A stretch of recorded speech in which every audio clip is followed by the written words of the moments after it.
Well, a very warm welcome to this ETSC PIN webinar on e-scooters. My name's Dudley Curtis, and I'm the Communications Manager here at ETSC. It's great to see so many of you online here with us this morning. More and more coming in every few seconds. So this event is being recorded, and we will make the recording available in the next few days, together with the presentations. So the PIN program is supported by the German Road Safety Council, the Norwegian Public Roads Administration, CETA, which is the International Motor Vehicle Inspection Committee, Fondation MAPFRE, and last but not least, Toyota Motor Europe. And before we start the presentations today, I'm delighted to hand the floor to Joost Segers, who is the Senior Manager for Social Impact at Toyota Motor Europe, for a few words of welcome. Over to you, Joost. Thank you very much, Dudley. And first of all, welcome to everybody. Thank you very much for joining today, and also from everyone at Toyota, thank you for everything that you all do for road safety. My safety and diversity commitment is to never assume, always ask, and then listen carefully and actively promote safety awareness. Now, we have been a proud partner of the PIN program since 2006. And today I thought I would share a little bit about our kind of longer term vision and strategy, and why topics like we have today, safety and e-scooters, is relevant for everybody more than ever. So we have a typical Toyota visualization of, let's say, the background of the company, which you see in the top half, which we call the inheritance, which was all about making clear, like, what is our value, our mission, our vision, and what are, let's say, the important pillars for Toyota. Then in the center, you see that we're transforming into a mobility company.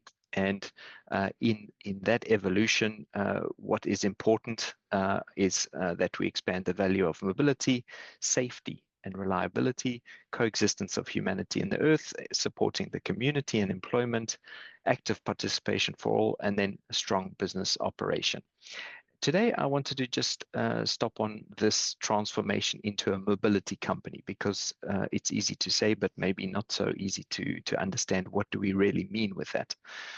And at Toyota, we have this image. And so in the center is where we are today, seen as an automotive company, and we want to move towards a mobility concept. And we see three stages of that. So first of all, transitioning from just cars into mobility, then expanding mobility access, and then synergy of mobility with infrastructure.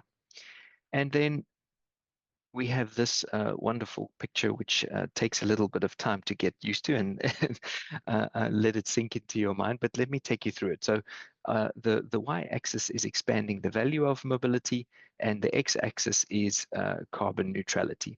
And then the resultant of these two axes, you see a faint pink arrow, is producing happiness for all with mobility for all.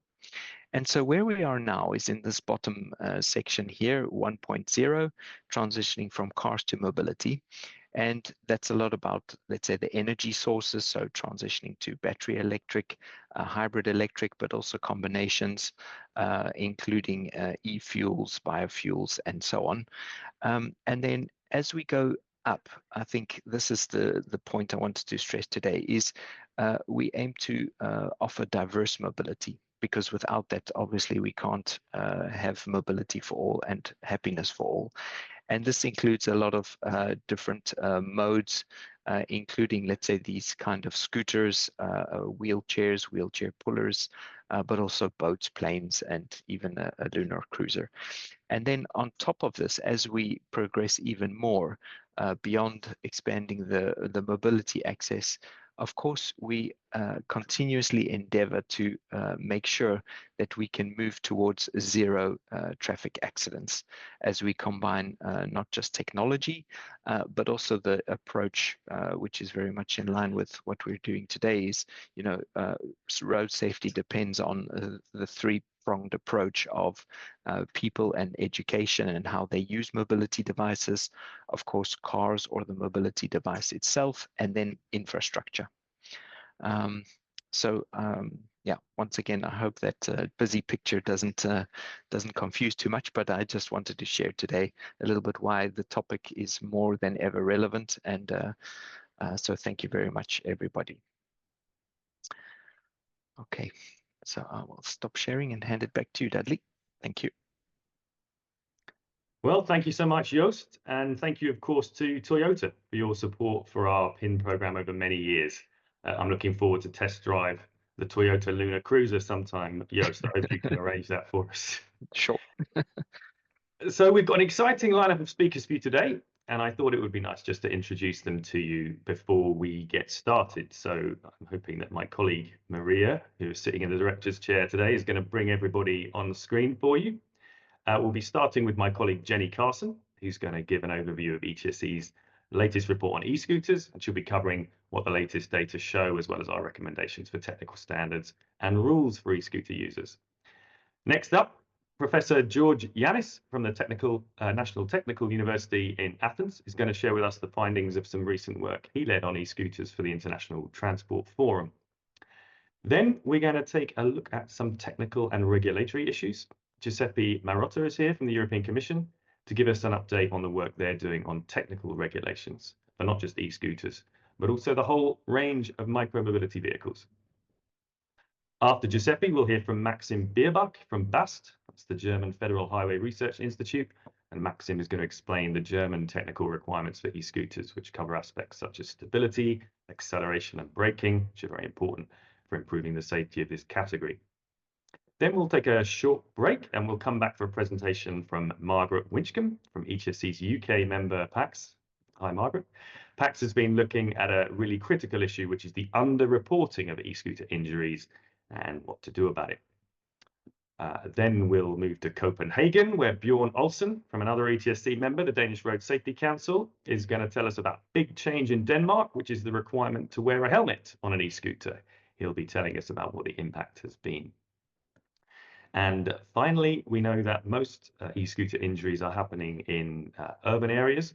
So we're going to zoom into two cities, Helsinki and Tallinn, to find out about some special measures that have been taken to improve safety. So we'll be hearing from Henry Vasara, a doctor at Helsinki University Hospital, and Erkki Henry Mierbach from the Tallinn Transport Board. So good morning to all of you. So we've got a fantastic panel of experts lined up for you, I think you'll agree. And we're going to do two Q&A sessions. One will be before the break and another one at the end of the webinar. So if you could use the Q&A button rather than the chat in Zoom. If you wiggle your mouse around and look at the bottom, you'll see there's a Q&A button with a big question mark on it. Use that to ask a question, not the chat, please. So first to take the floor today then is my colleague Jenny, who is here to tell you ETSC's latest findings and recommendations for e-scooters. Over to you, Jenny. Thank you very much. I just share my slides. So yeah, thank you very much. Just a quick overview of the PIN program. Dudley's mentioned it already. The PIN program stands for the Road Safety Performance Index Program. As you have said, it's been running since 2006, and it's really about benchmarking the road safety performance of 32 countries. So we have the 27 EU member states, and then the UK, Norway, Switzerland, Israel, and the Republic of Serbia. And it's about charting their progress, looking at road deaths, serious injuries, and how those change over the years. So we publish 3 reports each year, 2 thematic and an annual report in June, and we hold events such as this one. Dudley already mentioned them. You can see the sponsors of the PIN program along the bottom of the screen there, and we're very grateful to them for their support. So I'm going to talk today about one of the thematic reports we published last year looking at the road safety of e-scooters. So first of all, the PIN program is essentially a data program. We look at really look at the data. We try to look at trends over 10 years. But when it comes to e-scooters, they're relatively new, and the data in terms of collecting data specifically on e-scooters or micromobility is very new. So we're really looking here at a couple of years. We asked for 2020 to 2023, but 2021 and 2022 are really the most stable. So we're really looking at 2 years of data there, which makes it quite difficult to gain a full picture of what the situation is, but it's a good starting point. So what did we see with our data? So we found in 2022 that 119 people were killed involving in a collision involving an e-scooter, close to 6,000 seriously injured. And if we look at the gender profile of those e-scooter deaths, we can see that 100 were male and 18 were female, which is proportions are similar to what we would see for moped deaths, road deaths as well. So I mentioned that there's very little data. There's also no data in terms of distance travel or the fleet size, so that makes giving those road deaths a context quite difficult as well. Margaret's going to talk about underreporting. A lot of e-scooter collisions don't involve another motor vehicle, so the police often aren't called, which means that the collision will not be reported in the police statistics. So underreporting is a problem as well. So we have to look at the data within that context. So let's look now at regulating e-scooters. So you can regulate both the vehicle and the rider. And we know that at the moment there is no unified safety standard for micromobility devices at the European level. There are a number of directives, regulations that parts of the vehicle has to conform to, but there's an EN standard as well that many vehicles are built to, but at the moment there's no unified safety standard. And so manufacturers are self-certifying that they meet the various regulations and directives before they put their vehicles on the market. And what we're beginning to see is that some countries are introducing their own legislation on technical standards, so that they can have a better view on what vehicles are riding on their territories. So what kind of things can you regulate when it comes to an e-scooter in terms of in relation to the safety of it? So first and foremost, speed. We know that speed is an important factor in many road collisions, and e-scooters are no different. Speed can be limited in the vehicle. You can set a national speed limit as well. And we know that in our PIN report, we showed that most people, 20 countries went for 25 kilometers an hour, 11 for 20 kilometers an hour. So there's a difference there as well between the PIN countries. Shared e-scooters providers can limit the maximum speed of their vehicles. They can deploy geofencing so that their vehicles slow down, particularly in busy areas or areas where there are perhaps lots of pedestrians. So we see that happening as well, where they slow down to 6 kilometers an hour. And yeah, so speed is perhaps one of the most important things to regulate, and it can be done and is done. Power and acceleration is another element of the vehicle that can be controlled, and we can see here that most PIN countries have set a maximum power allowed for vehicles riding on their territories, and it's a mixed bag in terms of the power that they've chosen. But an alternative, and what we're beginning to see here, is we know that power, the sort of speed how speed is controlled through the power of the vehicle does depend on the weight of the rider, the topography, so whether they're going uphill or downhill. And so there's a new thinking to whether limiting the acceleration of an e-scooter could be a more appropriate way of sort of controlling that speed. And the EN standard does actually state a maximum acceleration. And we're going to hear from Germany as well, and they're going to tell us how they've been doing that as well. So another element that perhaps isn't regulated at the moment through any of the EU directives and regulations that exist, but that we are seeing in country legislation, particularly I think Germany, is this stability. E-scooters are inherently unstable, and performance-based tests could be a good way of making sure that that they can sort of ride over basic roads that, and hindrances that you might find.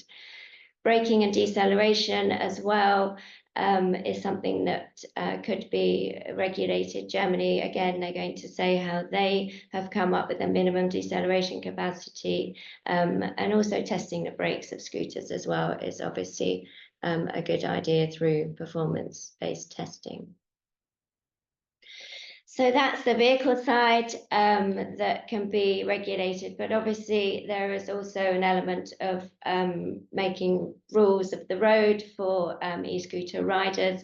And here we're going to start with alcohol and drugs. Just as speed is an important factor in collisions, alcohol is as well, and it's no different for e-scooters. In one study, up to 40% of those injured were alcohol impaired. So it's an important factor, and you can see there that for the PIN report we gathered the limits for riding with alcohol, and most countries went for the same one as cars or bicycles, but riding with alcohol should not be allowed.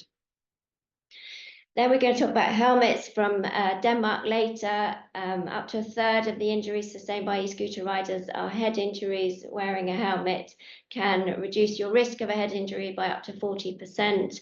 And 20 PIN countries have made it mandatory for some or all e-scooter riders to wear a helmet. A lot of them may sort of younger riders wear helmets. Also, riding with passengers, e-scooters are not meant for two people on the whole, and we can see there that 30%, just over 30% of people admit to riding with another person. So that needs to be as part of the regulation of what's allowed and what's not.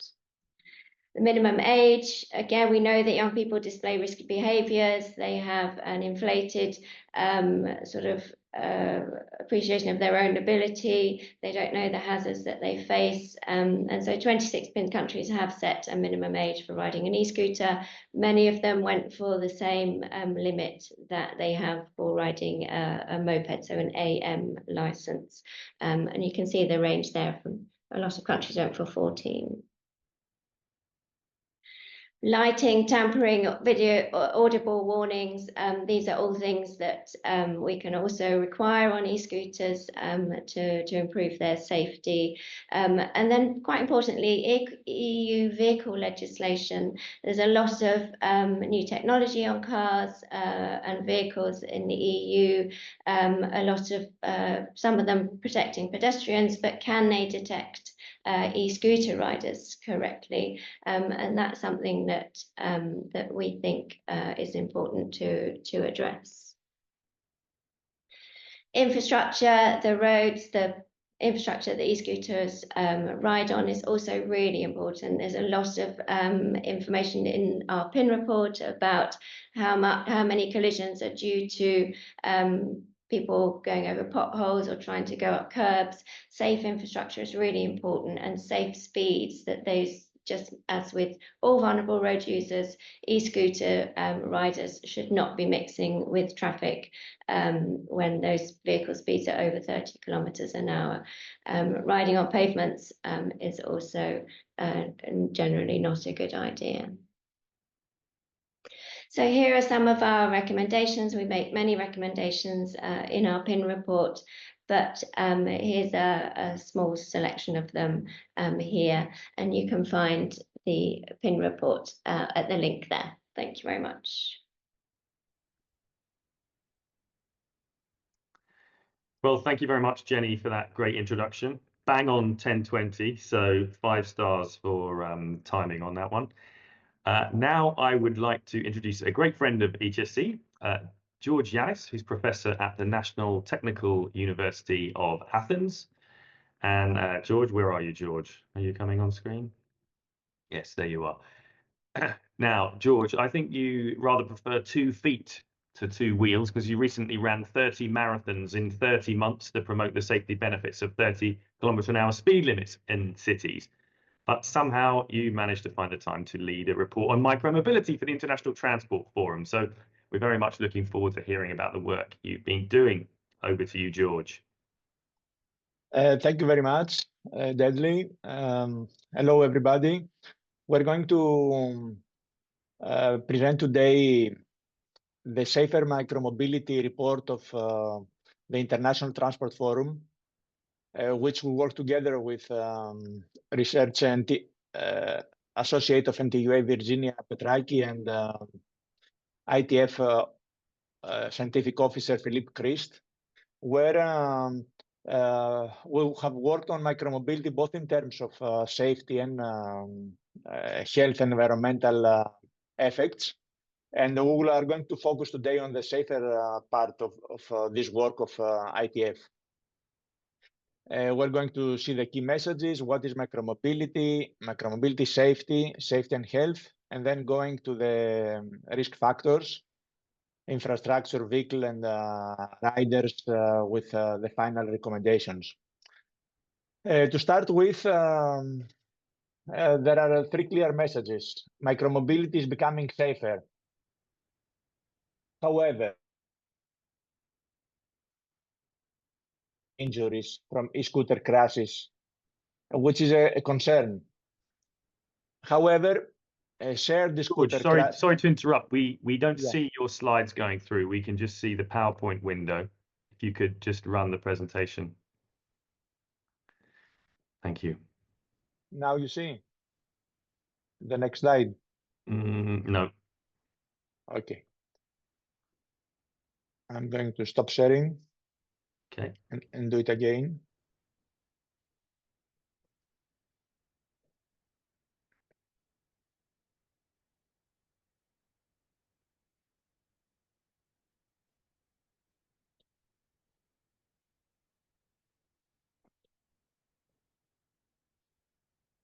Do you see it now? We can see again the PowerPoint screen and not the. And now we see presenter view. You see presenter view. Yeah.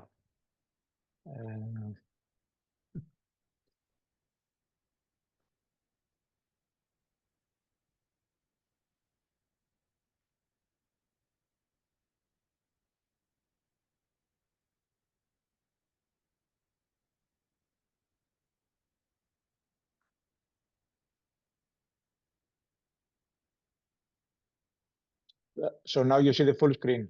Yes, perfect. Thank So you see the second slide. Yes. And the third.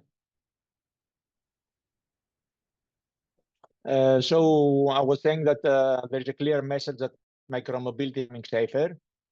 We don't have data for individual scooter safety, but according to shared scooter data, which accounts for more than half of the traffic in most European cities, there is a clear increase in severe injuries from e-scooter crashes.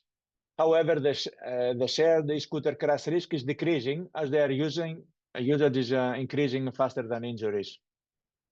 Then we have to mention that safe infrastructure and vehicle design matters. A focus on rider behavior and safety equipment must be complemented by better infrastructure and improved vehicle design, especially for scooters.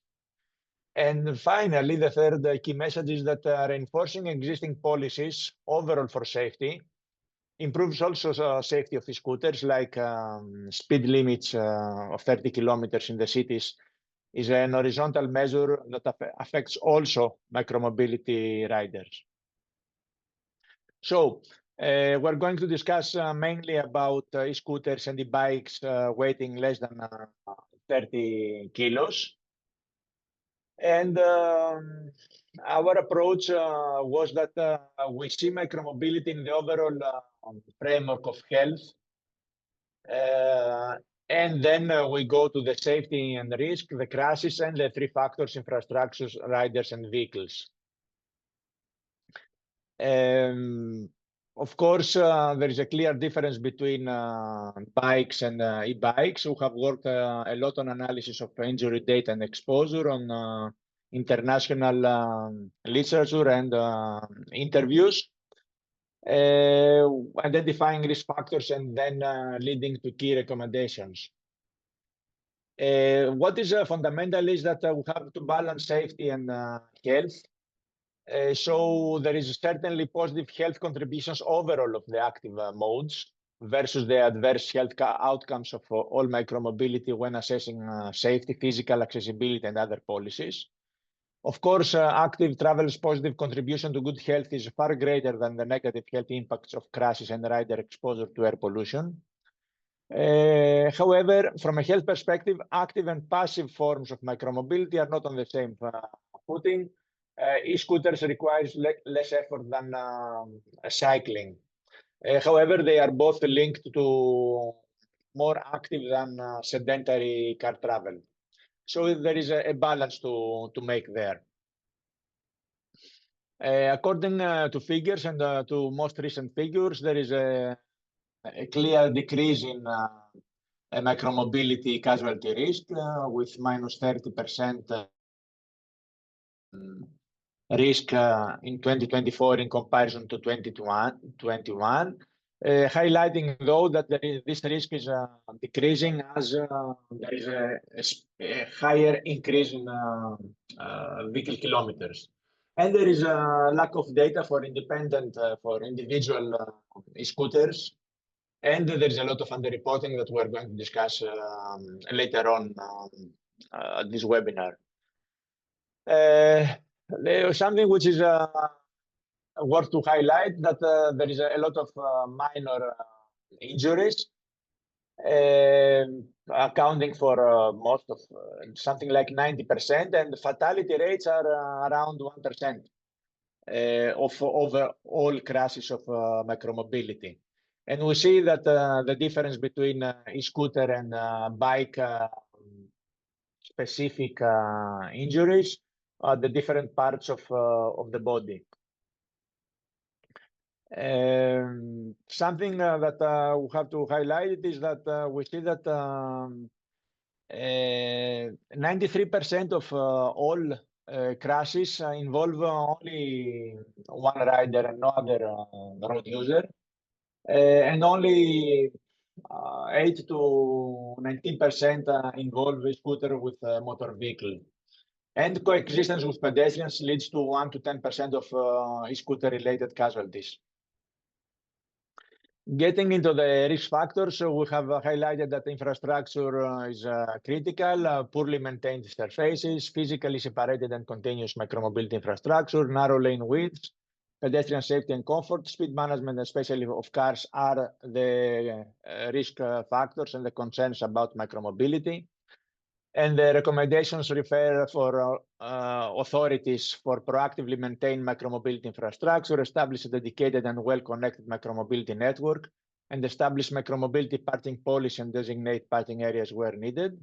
And for micromobility operators, establish collaborative partnerships with authorities for infrastructure conditions improvement, onboard parking zones in shared micromobility apps, and deploy smart docking in high traffic areas. Concerning riders, there is some common risk factors than the other road users, and some particular for the micromobility, riding under the influence of drugs and alcohol, helmet use, double riding, visibility, user experience, speeding, with the equivalent figures at the table on risk factors. And the recommendations for authorities concerns implementing, of course, the 30 km/h speed limit in areas with high micromobility use, establishing low speed limits for micromobility vehicles in pedestrian or shared zones, and promote the use of appropriate helmets, take enforcement action against risky behavior, and introduce rider education in secondary schools. For micromobility operators concerning riders, we recommend provide safety feedback via telematics data, provide economic incentives for safe riding, implement mandatory initial ride training, and verify age to start riding.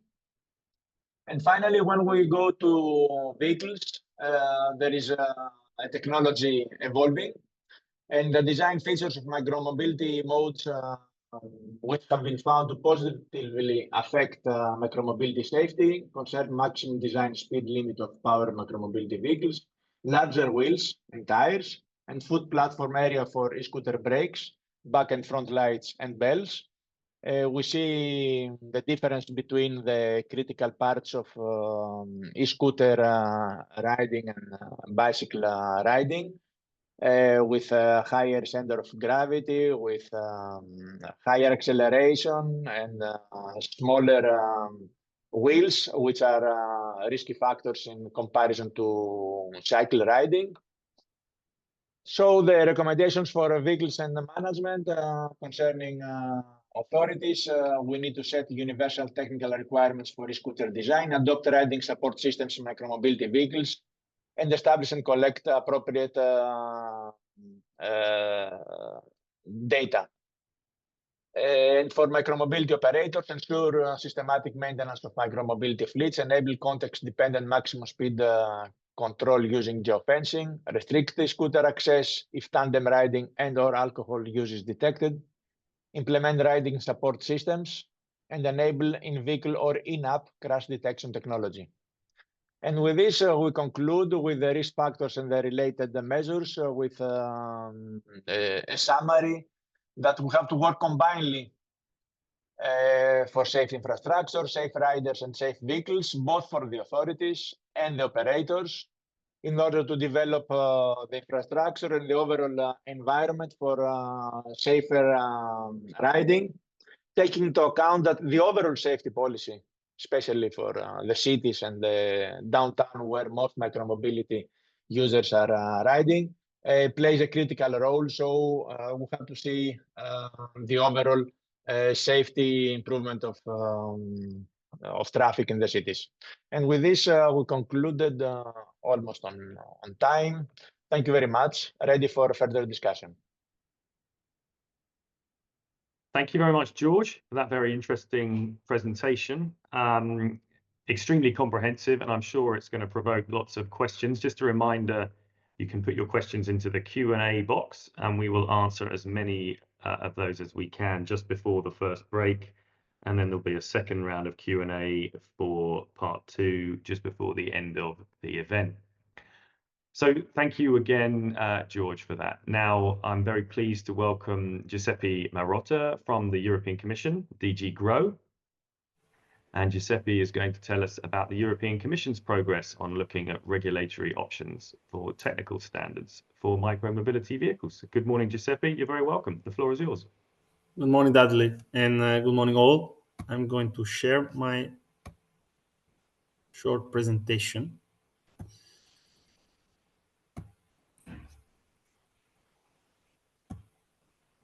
Please tell me if you can see the slides properly. Yep, it's showing.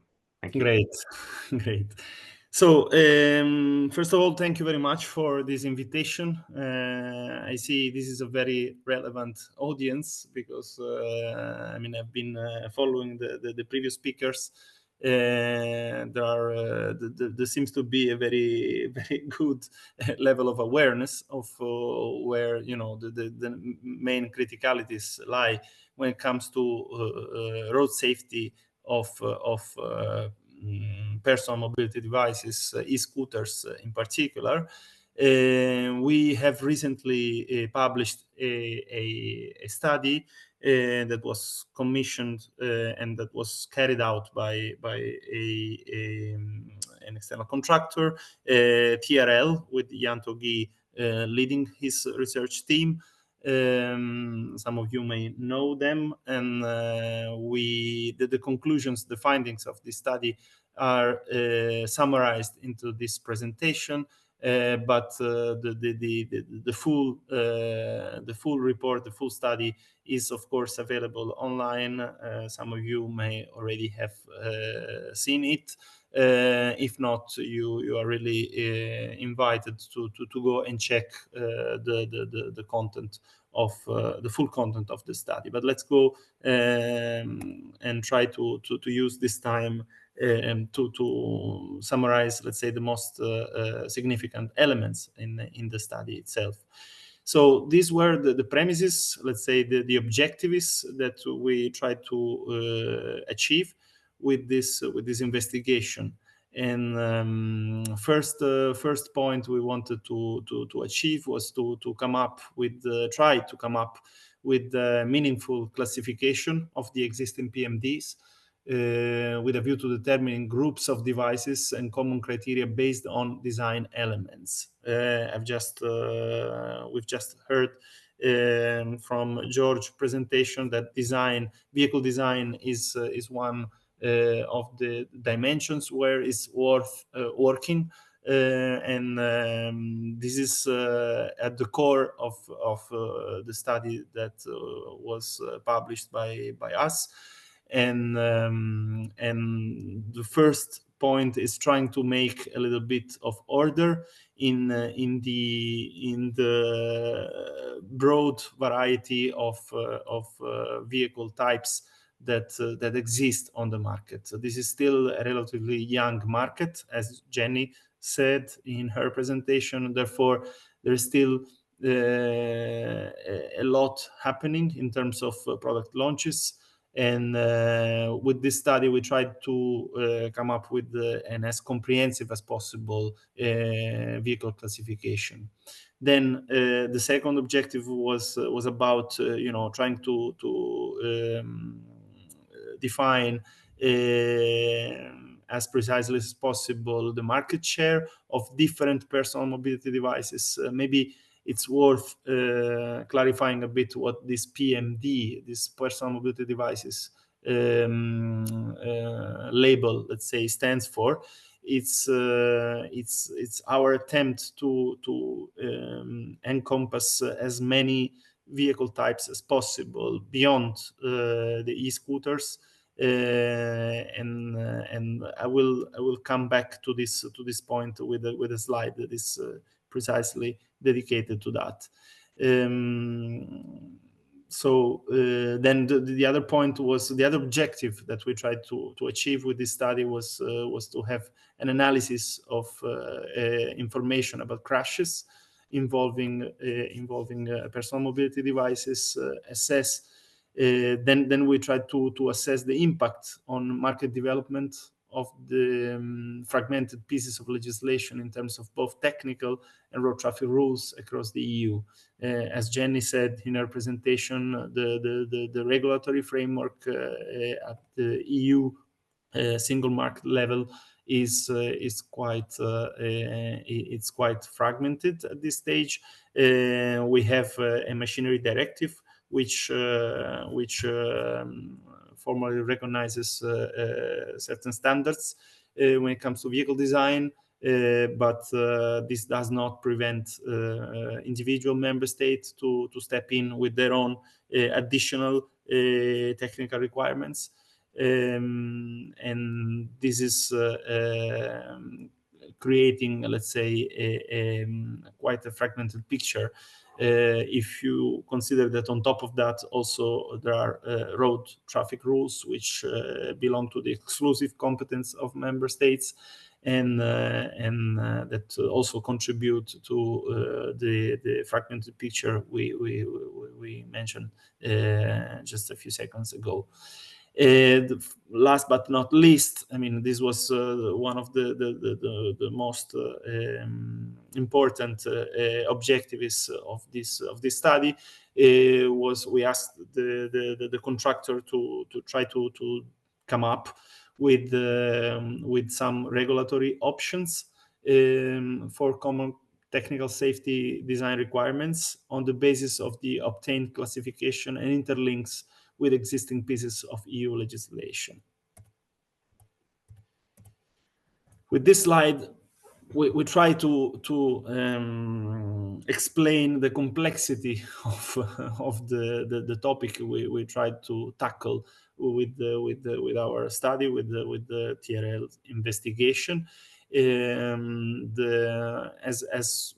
As you might have noticed, we decided to use this personal mobility devices concept, which is far broader than the e-scooter vehicle type only, because of the way the vehicle design regulatory framework is shaped at EU level nowadays. So we have the regulation 168 from 2013, which provides all technical requirements and vehicle design rules, basically, for all vehicles that go above 25 kilometers per hour and 250 watts of power. And these are the vehicles that are displayed here towards the right hand of this slide. But what we've seen over the past years is an explosion of new models, new products being launched below, let's say, the 168 regulation threshold. Which makes those products ending up in the scope of the machinery directive. And the machinery directive is, for those who are not familiar with it, it's a directive that looks at the let's say inner safety of products in general, but not necessarily the safety related to the usage of those products on the road. This is why some standards are already harmonized nowadays under the machinery directive. I mean, safety relevant standards are already harmonized under the machinery directive. The problem is that the fact that this is just a directive, this leaves room for member states to further regulate, let's say, the vehicle design of those devices, which is the case of some member states. Some of them were mentioned in previous presentations. Germany, Spain have stepped in with their own technical requirements. I know that German government will come up with their own presentation later on. So this is a little bit to explain where we stand nowadays with our regulatory framework at EU level. As I said, one of the key objectives of this study was to look into the collision information, and particularly we selected some of the most significant findings in this slide. So we classified the crashes by road environment. So we see there is a certain let's say, tendency for electrically pedal assisted cycles, so pedal X, that most of the fatalities tend to happen more in less in the urban environment versus other PMDs, mainly e-scooters, where collisions tend to happen more frequently in the urban environment. There are some numbers also on some statistics and findings about the collision types, so single vehicle collisions versus collisions with other pedestrians and with other vehicles, so multi-vehicle turning or crossing, multi-vehicle not turning crossing, and then there is of course always a share of the recorded collisions that are unknown. This has to do with the problem of lack of let's say, uniform and reliable data in this field, as mentioned also by some of the previous speakers. We also try to classify collisions and fatalities by time of the day, and we see a tendency here that EPACs again, EPACs versus other PMDs, mainly e-scooters, where EPAC, so electric bicycles, have a higher rate of collision and crashes during the day hours, whereas other PMDs and mainly e-scooters tend to have a higher level of higher rate of collision during night hours. So we tried also to provide an indication of the ages, so the community of users that are most, let's say, involved in crashes, depending on the vehicle type. So here we have a more precise, let's say, breakdown, which includes pedal cycles and then pedal X, which clearly seem to have a more, let's say, a higher frequency of collision for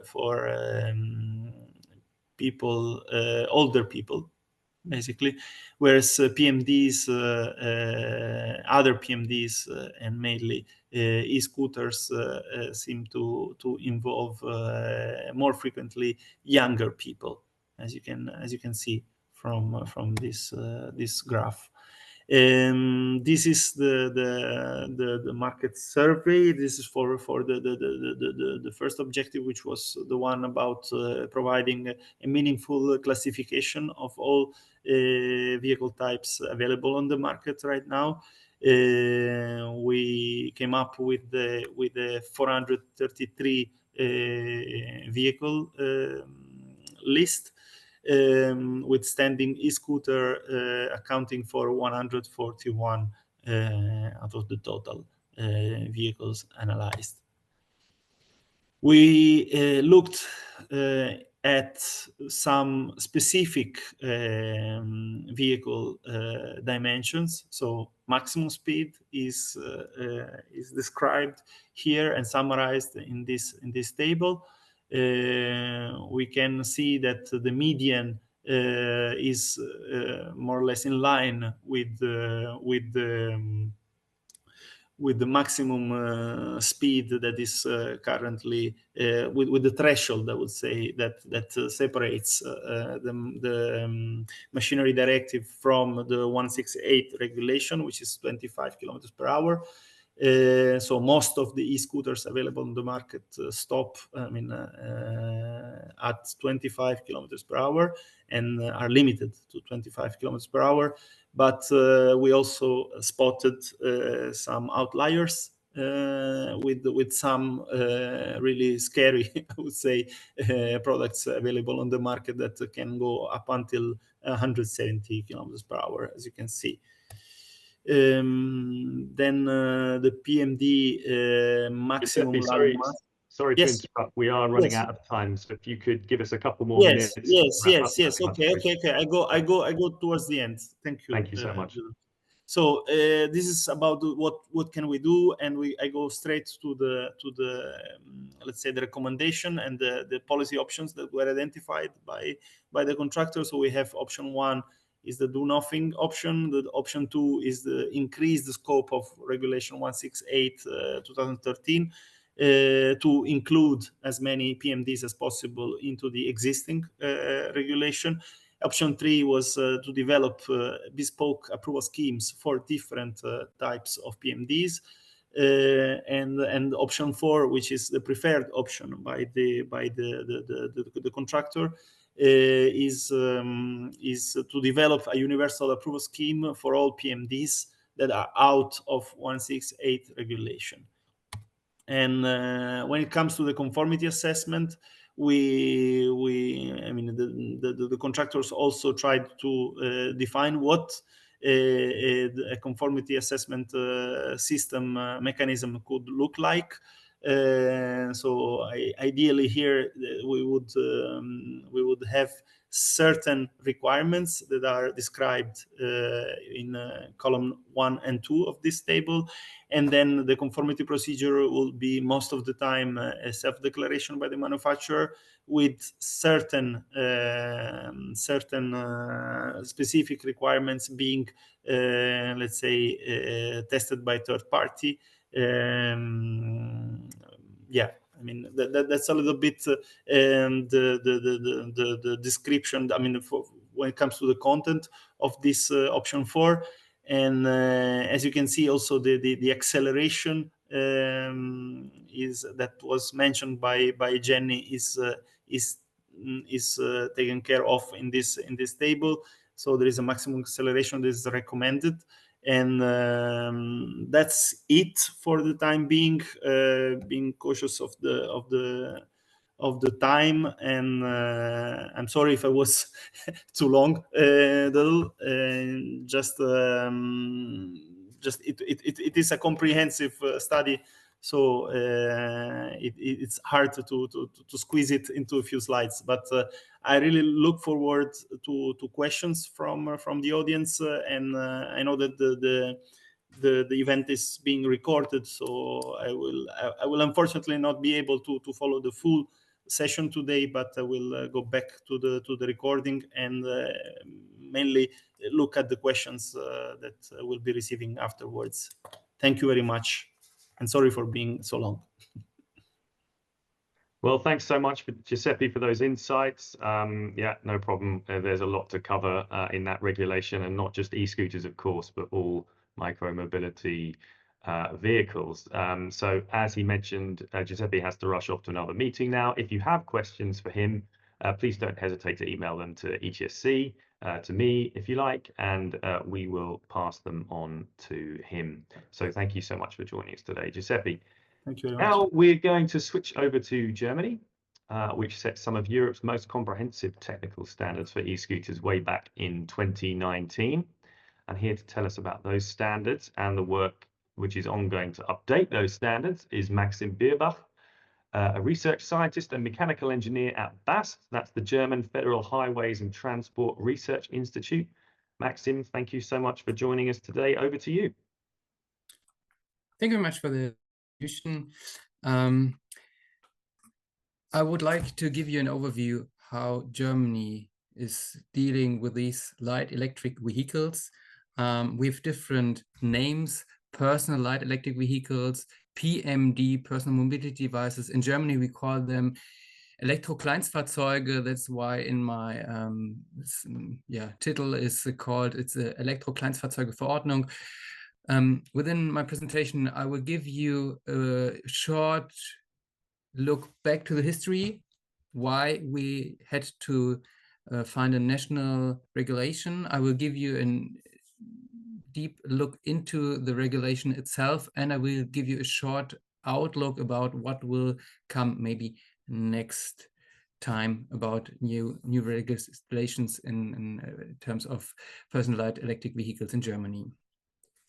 As time is running, I will maybe skip why you learned that the EU regulation 186 doesn't include these mobility devices. We had a research project where we're looking around 2015 to 2018, which kind of vehicles could be available on the market. We had a draft which we handed over to the Ministry of Transport in Germany, and they implemented this regulation in mid of June 2019. The scope of that regulation is on the technical side of the vehicles, on the things people need to authorize to ride those vehicles. We are dealing with the infrastructure which should be used, and we have a special dynamic tests on those vehicles. The definition of personal light electric vehicles in Germany is a border to set limits what of this wide range of personal mobility devices we just saw in the previous slides, from standing unicycles, self-balancing vehicles like segways, e-scooters, multi-lane personal mobility devices. There's a very wide range. And when we talk in Germany about personal light electric vehicles, then we have a limit that they have to be electric powertrain. They are very light and small. They do not have a seat, or they're self-balancing, and their maximum design speed is between 6 and 20 kph. And one of our research results was they should have a handlebar to be driven in a safe manner. If they fulfill these kind of limits, then they meet the requirements for their own category, the German category personal light electric vehicle. This category was implemented within the legislative framework on the one side, but also in the accident research statistics, because this is always to not only to bring them safe onto the streets, but also to know about how they behave, and that's why we need to be implemented in the accident statistics. What does those vehicles look like? What technical requirements do they need to fulfill? The manufacturers need in Germany a national general type approval or an individual type approval. That's from the manufacturer side. From the people who ride these vehicles, they need to have an insurance sticker. It's a very small sticker, about 5 by 6 centimeters, with a different color each year, to see that people driving on the street have a valid insurance. In terms of other technical requirements, the lightning and light signaling devices are very similar to those at bicycles, lights, reflectors, etc. And we need to have special brakes, 2 different individual working brakes, which can at least decelerate the vehicle at 3.5 meters per square seconds. As audible warning, you need to have either a bell or a horn, and to show that the vehicle fulfills all these technical requirements, the vehicle needs to have a vehicle identification number, a unique identification number, and it has to have a manufacturer's plate with all the details about manufacturer's type, model, and that. The power limitation was also in all the previous slides or the previous presentations factor. We have 500 watt for vehicles without a seat, or if it's a self-balancing vehicle, then we allow 1.4 kilowatt power. They need more power to stabilize the vehicles. and that's what I wanted to point once again, the German regulation is not only for e-scooter, it's for a wider scope, also for self-balancing vehicles. Other technical requirements which have to be fulfilled are, on the one hand side, the electromagnetic compatibility, that radio signals do not harm these vehicles, and so they have to fulfill requirements according to the UN regulation number 10. These vehicles should not be changed, for instance, in terms of maximum design speed. So they need to be proof in terms of anti-tampering on the standard EN 15194, which includes a correlating paragraph. And also in the same standard, there was in the year 2018 a special technical requirement dealing with the battery safety. When we brought this regulation into force, this was the actual state of the art. But now, after 6 years, we know that there are better or more precise standards available. Now I'm coming to the requirements the drivers need to fulfill. It's pretty less limit. It's just the age of 14 years, no driving school, no driving license required to ride those personal mobility devices. And as these vehicles are very, very light and small, we only allowed one people as a driver, no passengers on those vehicles. If this should be for people carrier, then we would recommend to use vehicles in the L category. Same with the trailer. Light cargo transport is okay, but these light vehicles should not be used as a cargo vehicle. So and a trailer with additional mass also could harm the safe driving stability.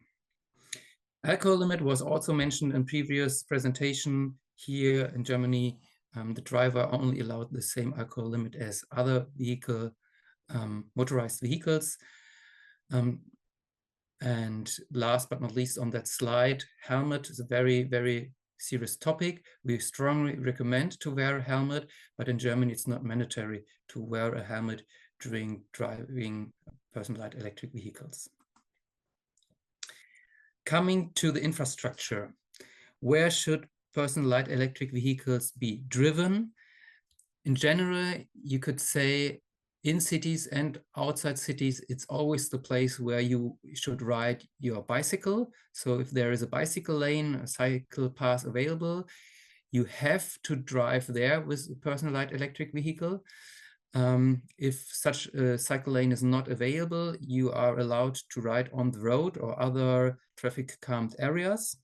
In general, you're not allowed to ride on the pavement, except there is a special sign. If there's a special zone for pedestrians and e-scooters or other light electric vehicles are allowed, then in Germany there would be a special sign saying here you can ride with your vehicle. On country roads, outside built-up areas, usually you do not have always a cycle path. Here it's allowed to drive on the hard shoulder of the road.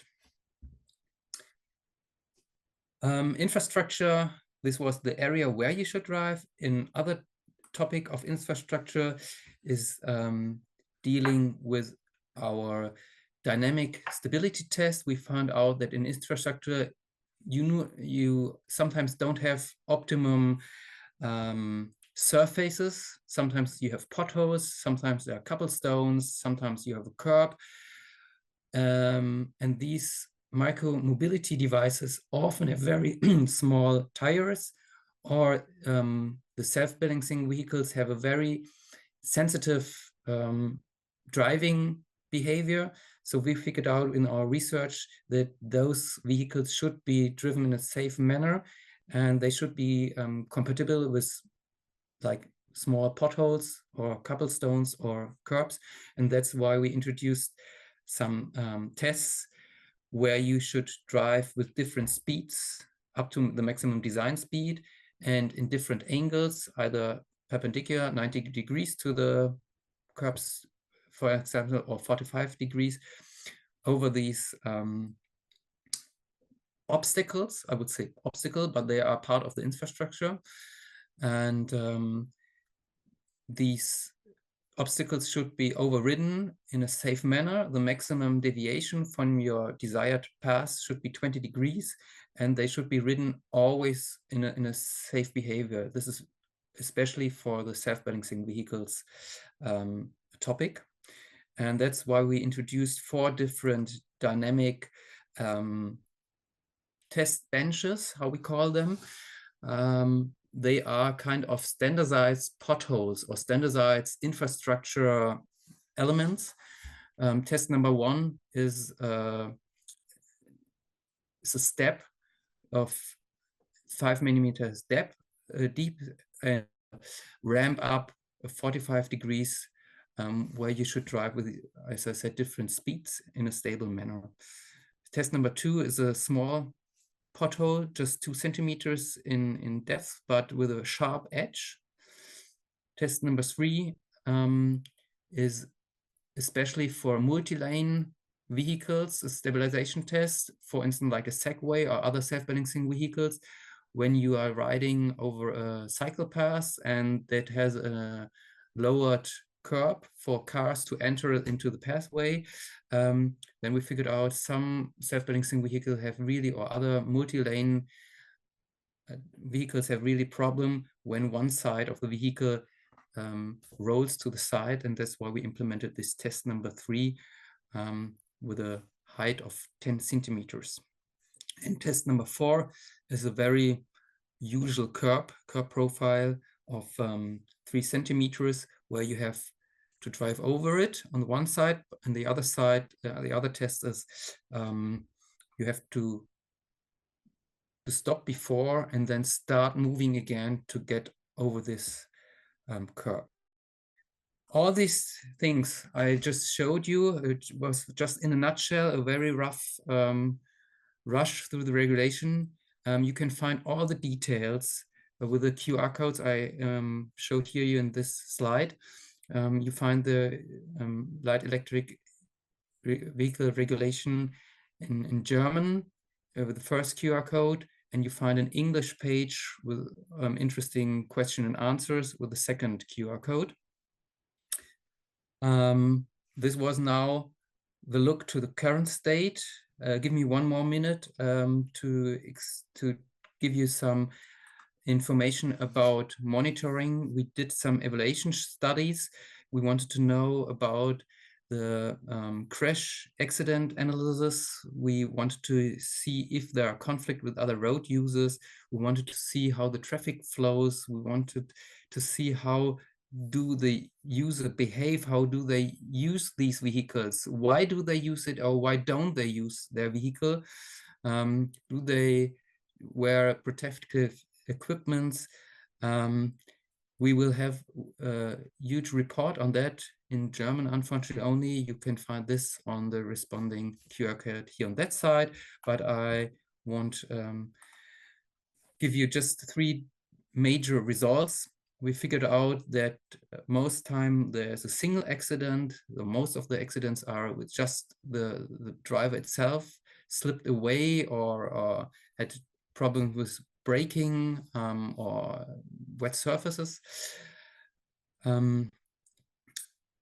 Most time the accident did happen to loss of control of the vehicle, maybe due to a new driving behavior. And we figured out that there is not one single opponent in other vehicle road traffic, but we saw also accident with passengers, cars, cyclists, and pedestrians. And I would like to conclude my presentation with an outlook. From the evaluation we did, we spent some recommendation to the Ministry of Transport in Germany, and they did already some adoption of the current existing regulation, but this is just a draft. This did not went into force yet, but if you want to sneak, find please the corresponding draft documents in German, what came up, which might come up soon. And here, just an outlook, we strongly recommend to drive with both hands on the handlebar, not to show the sign to turn by hand, but to use a turn indicator. And that's why we strongly recommend to bring up a turn indicator mandatory. And to have a better battery safety system, we now want to use another technical standard. This was the German regulation in a nutshell. Thank you very much. Looking forward for upcoming questions. Well, thank you very much, Maxim, for that very clear explanation of those rules. Now we have about 10 minutes for questions. We are running slightly over time, and I do want us to have a short break. But we will now bring back Jenny, George, and Maxim will stay with us as well for a few questions, and we will try to get through as many as possible. Maxim, first question for you is from Sarah Lynch, who's from the European Commission DG Move. And Sarah's asking, can you explain the decision to go for a maximum speed of 20 kilometers an hour in Germany rather than 25, for instance? And second part of the question is, how is enforcement of that requirement in practice in Germany? Okay. Within the research we did, we had a lot of quicker, faster vehicles, and 20 kph seems us reasonably in one side to have this to show the wish to turn with one hand. 25, 30, 45 kilometers per hour seems very unstable for us. But the really key factor why we stick to 20 kilometers per hour corresponds to helm usage. In Germany, if you drive a motorized vehicle which is faster, which has a maximum design speed faster than 20 kph, then it's mandatory to wear a helmet. You have to wear a helmet. With e-packs, pedal electric cyclists, they don't have a maximum design speed of 25. It's a pedal assistant vehicle, and that's a big difference between motorized vehicle, and that's why we stick to the 20 kph with e-scooters and other personal light electric vehicles. And you ask how we're going to control this. This is done by the technical authorities. When a manufacturer brings up a new model, then he has to fulfill all the different tests, and the technical service says, okay, your vehicle is only able to drive up to 20 kph, and then this vehicle becomes a national approval. And what about on the streets themselves? Is there any enforcement checking of vehicles that are riding around? Are they actually are limited to 20? We've seen in the Netherlands and also in Belgium some work on this with little portable rolling road devices that the police are taking out and so on. Is that happening in Germany too? It would be in the same way than with mopeds. So there's no special or keen speed check on mobility, on micromobility devices. It would be the same on-road control as other vehicles itself. Okay, great, thank you. So now we have a question on the data from Gareth James, who's saying, do you think it would make sense to consider per trip crash rates for micromobility rather than focusing on traditional distance metrics, given that most trips are very short? George or Jenny, would you like to have a go at answering that one? Yeah, I can quickly say that, of course, it is useful. However, as it happens also with other modes, there is different results and different ranking depending on if we take trips, if we take kilometers, if we take time. So it is an additional useful one, but without just replacing the traditional per vehicle kilometers. And on the occasion, I would like also to give a generic answer to some of a general answer to some of the questions. In the ITF report, there is a full list of all the studies that we have worked on. So for some questions about the percentages or the different risk factors, we have to say that data are coming sometimes by police reports, but sometimes with from specific studies, and sometimes by e-scooter operators. And the ITF report is based on a combination of all sources, which all the sources are listed in the report. So you have seen in our presentation that in some cases we were saying it is from 1 to 10%, depending on the study. So it was not just a figure; it was an average or a range. We put out the outliers when something was really strange. So you have the full reference in the report to see the exact data and the exact study on a case by case. Thank you. Okay, very good, thanks. Then another question on the data is from Charlotte Howry. Can you clarify or repeat if the e-scooter deaths reported are riders or people struck by e-scooters? Jenny or George, any? For the PIN report, there's certainly the 119 killed, and the seriously injured should just be riders. I think there was the second part of that question about alcohol, and again, as George just said, that related to a study, and that's referenced in our PIN report. But for the figures, the 119, it should just be riders. Okay, thanks for that clarification. Now, a question from Rick. I think this one's for you, Maxim, as the engineer amongst us. Rick says, I always thought that larger wheels on e-scooters would add stability to deal with road imperfections and so on. Asking if there's any info or studies on this, and what's your perspective on that? That's right, from the driving dynamics. If you have a bigger wheel, you easier drive over infrastructure element. We do not, what we didn't want to do to force a special diameter. This would be a design restrictive. We say it has to be a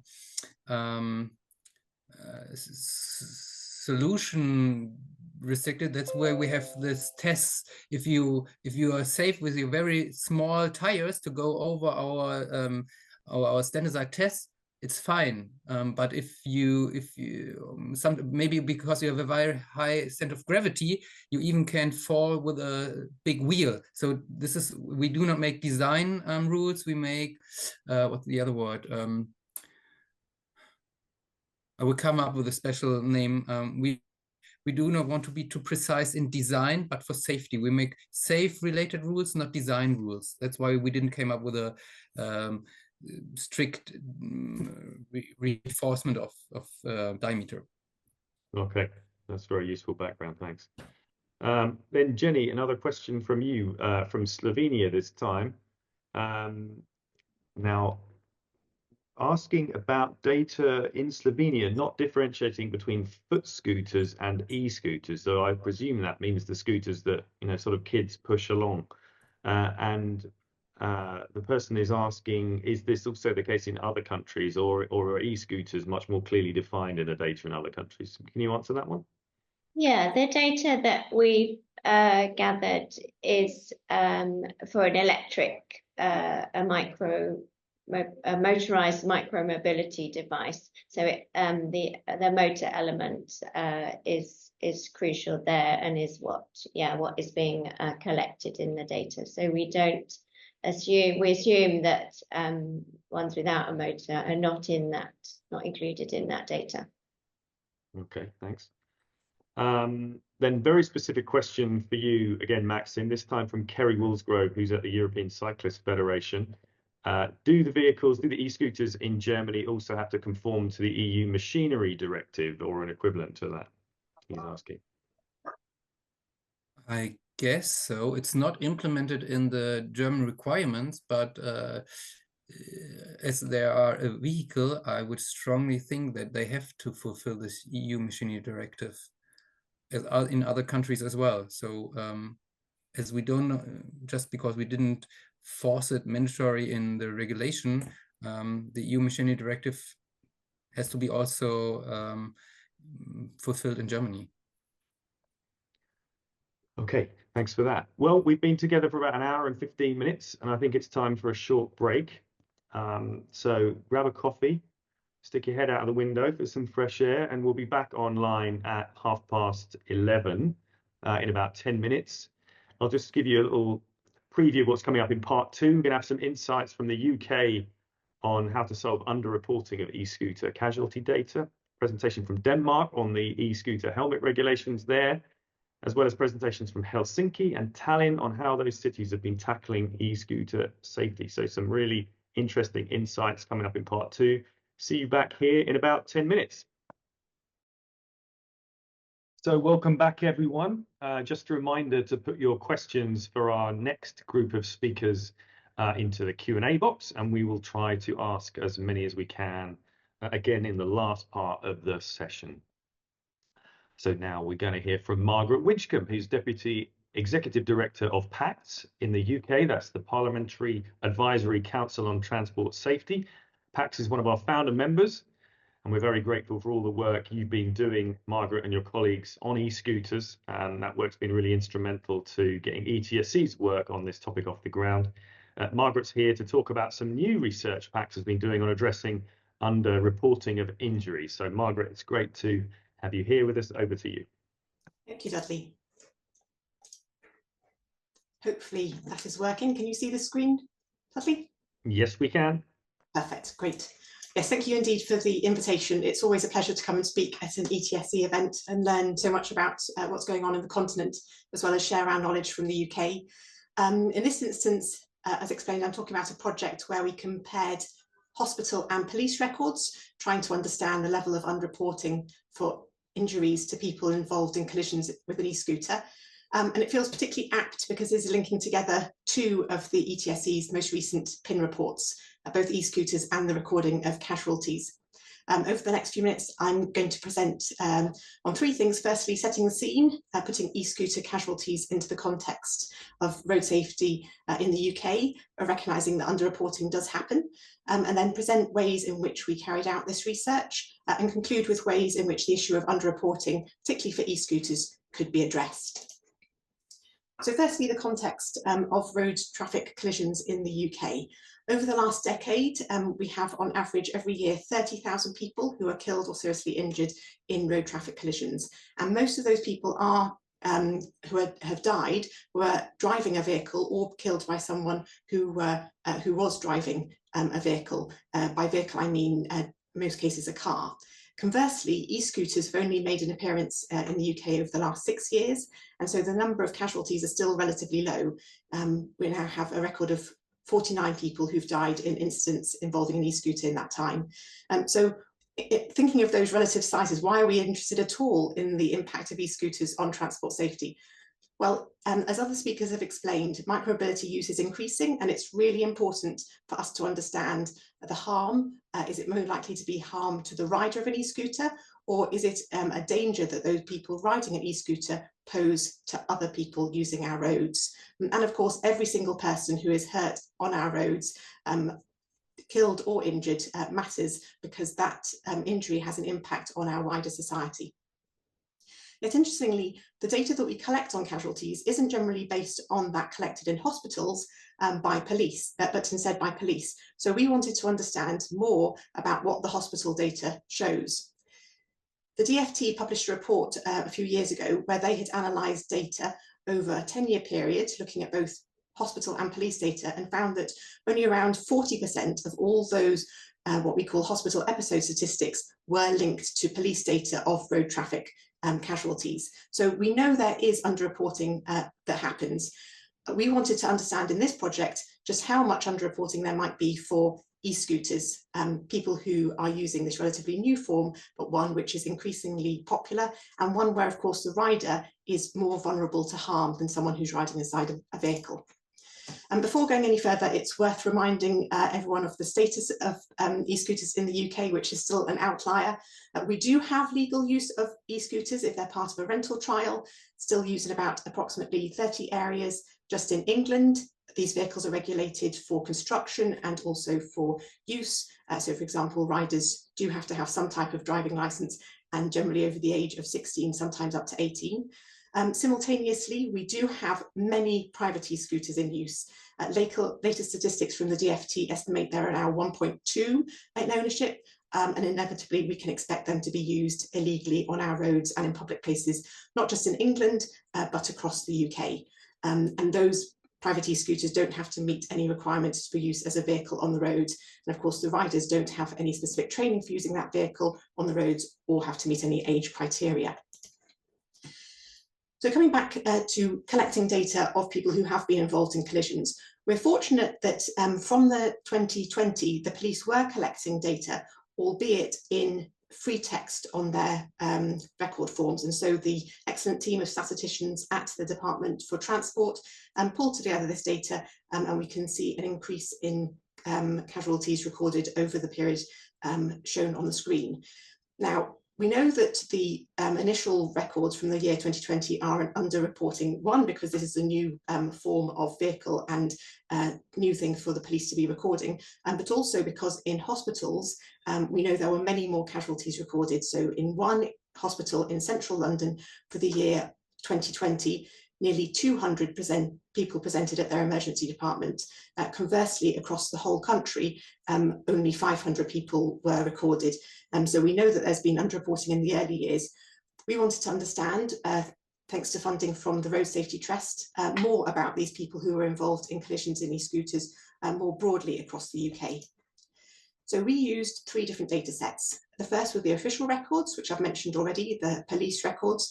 These are really helpful. They include a record of when and where the collision occurred, which vehicles were involved, details of the rider and the casualty, and the severity of their injuries. We then looked at the hospital records and sought initially to start with information from emergency departments, from ambulance services, and from inpatient data. We also have in the UK something that used to be called TARN, the Trauma Audit Research Network, now known as the National Major Trauma Registry, which collects data of people who have been most seriously injured.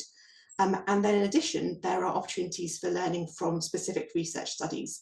Now, because of the complexities of data collection in the UK, we ended up only being able to use the information from TARN, as it was the most seriously injured, and then also were able to take advantage of a trainee emergency research network project called SEED, which was a study specifically to understand the impact of e-scooter casualties on emergency departments across the United Kingdom.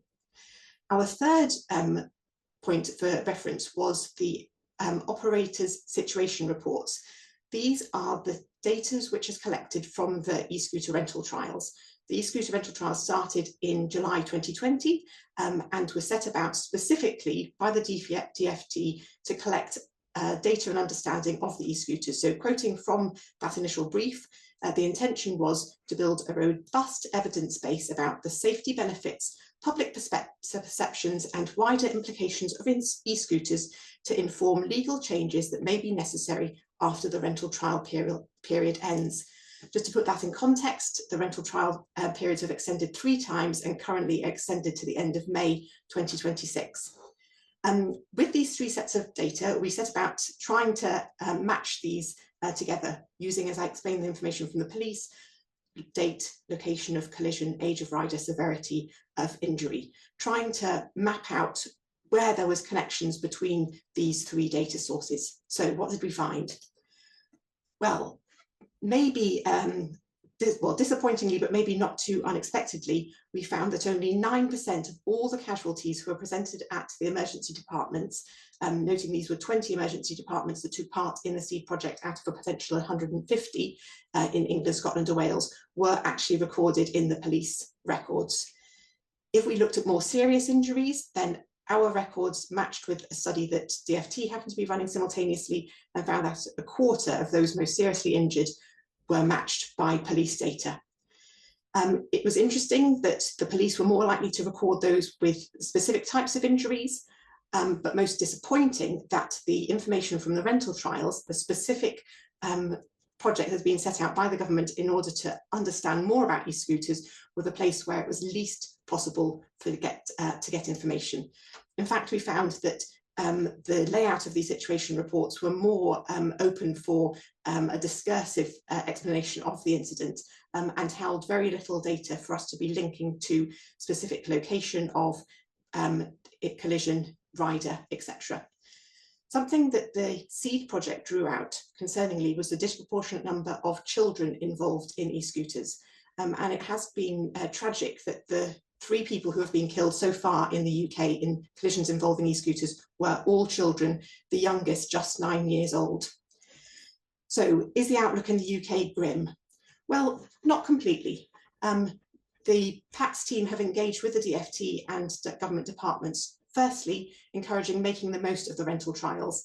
And from since the publication of our report early last year, the situation reports have been updated, and a second evaluation of the rental trials is now underway, which does include very clear requirements for information about the collisions matching with police data. We're looking forward to receiving the information from that, because currently all the situation reports are confidential. That's something that we would like to have released more fully when the evaluation report is published. Secondly, since the end of 2024, all police records do now include a specific slot for information about e-scooters, confusingly defined as powered personal transporter devices. That slot is available for that opportunity for technology to develop further. And there will still be a requirement for free text to explicitly explain how many wheels the vehicle has got, whether it has a seat, and what form it takes.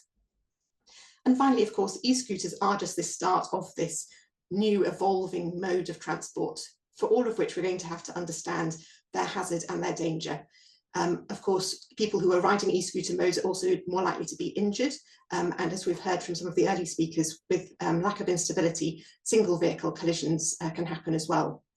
So it's really important for us to inform the public of their obligations to report road traffic collisions to the police, be they single vehicle collisions or those involved in collisions involving illegal micromobility, be that e-scooters or other forms.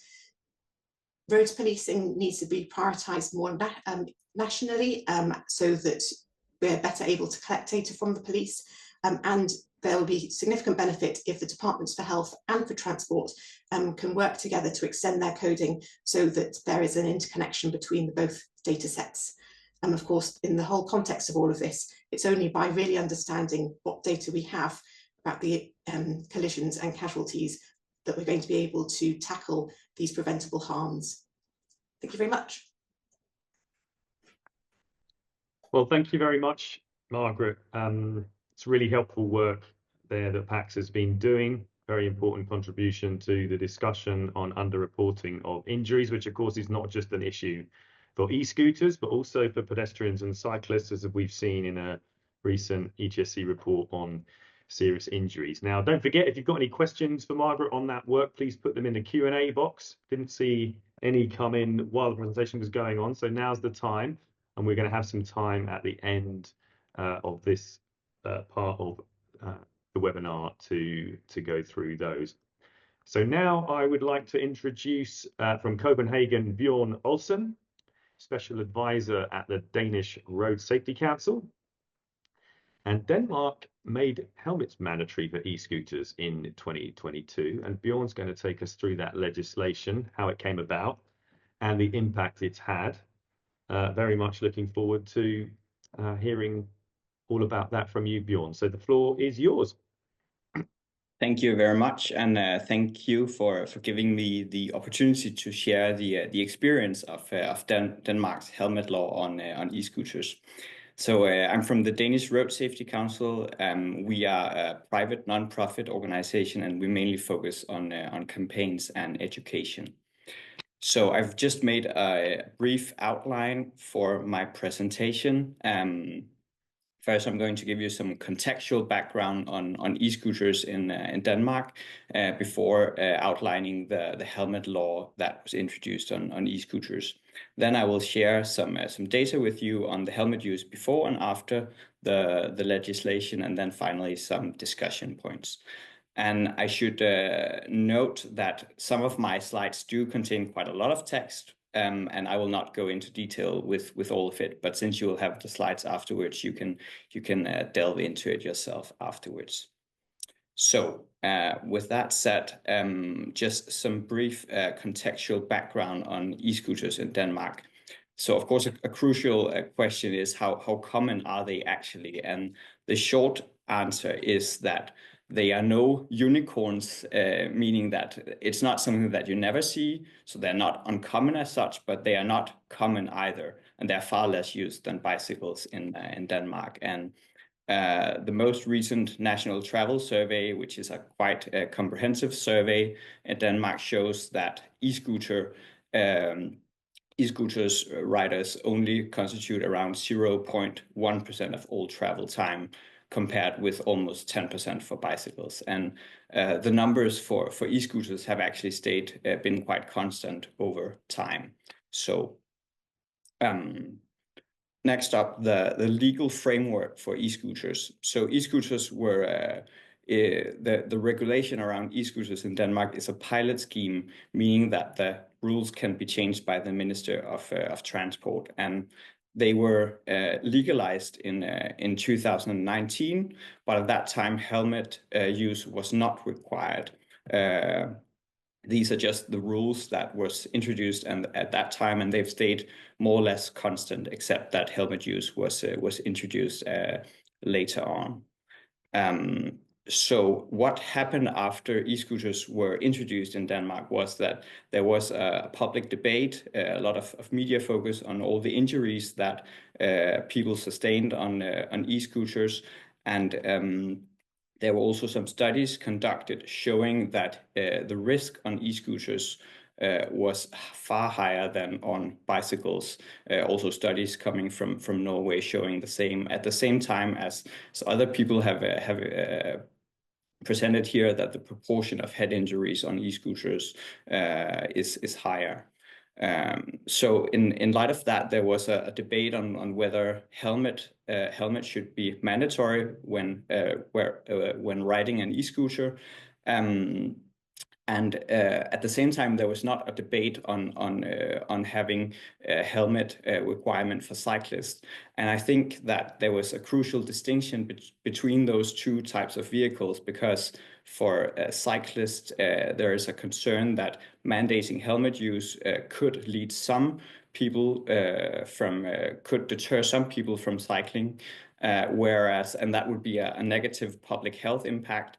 Whereas for e-scooters, if that was the case, well, then people would mostly go on to using bicycles or walking instead. So the public health benefit of active transportation would not be negative from an e-scooter ban, if that would lead to less use of e-scooters. So just briefly on the helmet law that was introduced. So e-scooters were legalized in 2019, and then in 2022, it became mandatory to wear a helmet on e-scooters in Denmark. And crucially, it also contains a quite substantial fine, roughly the equivalent of 200 euros for failing to wear a helmet. So it's definitely not cheap to be caught not wearing a helmet by the police. And speaking of the police, the rules have been visibly enforced by the police. There was a lot of media stories on this in 2022. And since then, the police has continuously been enforcing this legislation. At the same time as this helmet law was put forward, we at the Danish Road Safety Council also ran awareness campaigns on this new legislation. And it consisted mainly of two initiatives. One was sending posters on the rules for riding an e-scooter to schools and municipalities and parents and so on. outlining the major, the most important rules, including that you have to wear a helmet. At the same time, we developed different social media campaigns together with the police that went quite viral on TikTok and Instagram and other social media platforms, especially among young people that we tried to target. So of course, the crucial question is, did this actually have any impact on helmet use on e-scooters?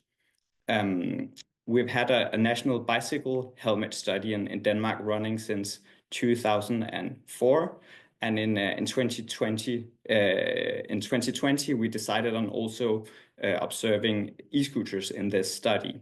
And I'm not going into depth with the details of how the study was conducted, but what it showed was that for bicycles, which you can see here on the gray line, it increased slightly over this period from 2020 to 2024. And then for e-scooters, the helmet use really increased drastically after legislation was put into force, and it has actually stayed at the same high level since the legislation was put forward. Also note, do note that the number of observed e-scooters is only around 200. So of course there is some uncertainty on these numbers, but still taking that into account, there is definitely a clear effect here. So finally, just some takeaway points and discussion points that we can maybe return to at the end, at the Q&A session. But the key takeaway really is that legislation that is coupled with substantial monetary sanctions and police enforcement as well as awareness campaigns can really be effective in increasing helmet use on e-scooters. And I think I've taken my time now, so I will just jump to the end here.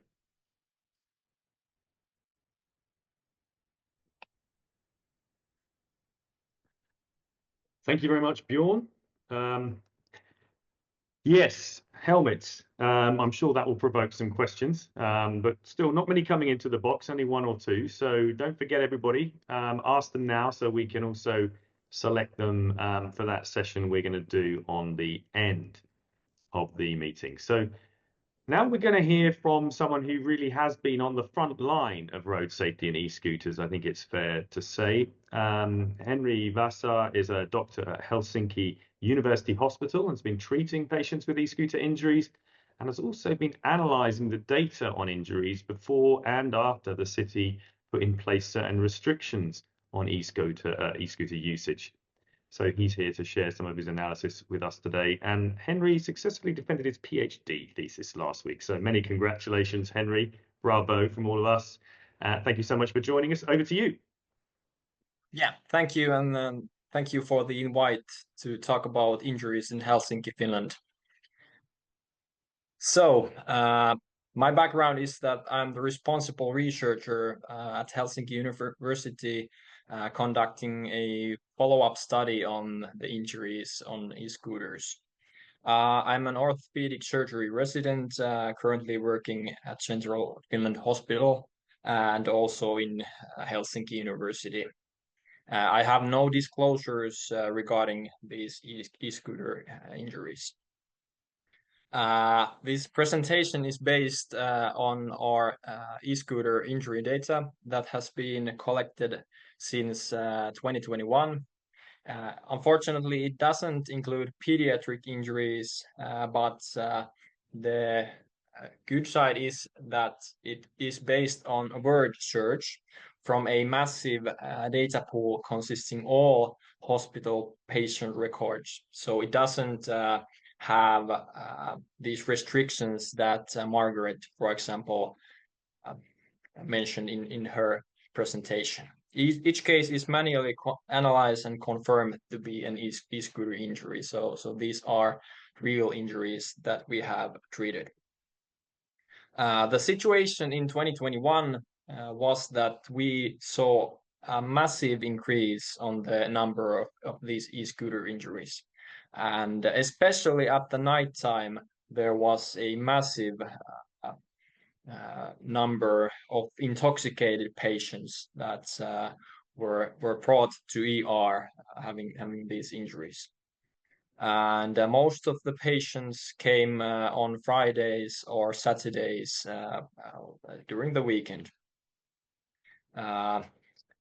Most of the injuries were minor, but there were moderate, and 1/10 of these injuries were serious, consisting head injuries, brain hemorrhages, so forth. Therefore, the city of Helsinki discussed with the e-scooter operators, and they came up with these restrictions in which the top speed was limited to 20 kilometers per hour. The usage was prohibited on Friday and Saturday nights, and from Sunday to Thursday nights, the top speed limit was 15 kilometers per hour. And this was for shared e-scooters.